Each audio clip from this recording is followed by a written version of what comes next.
everyone! Welcome back to my channel.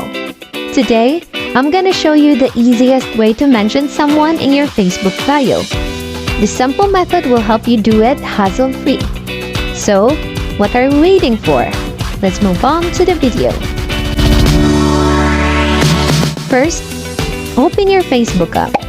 If you don't have it yet, you can download it from the Play Store. Once you're in Facebook, find or search the person you want to mention.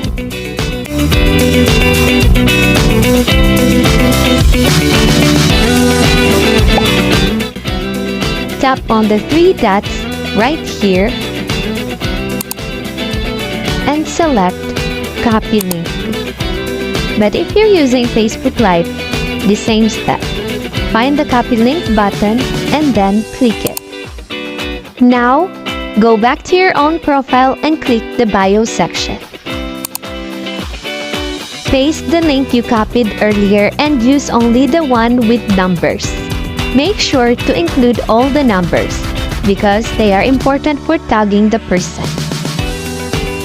Next, add @ and bracket symbols at the beginning.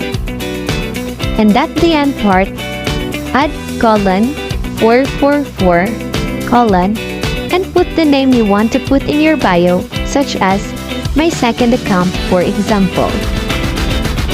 And the bracket symbol again. Then, click Save. Last but not the least, check if it works. Click it, then voila! Wow! You've successfully mentioned someone in your bio. And there you have it, folks! Mentioning someone in your bio is as easy as pie. If you found this tutorial helpful, don't forget to give this video a thumbs up and subscribe to my channel for more easy tips. Thank you for watching and see you next time.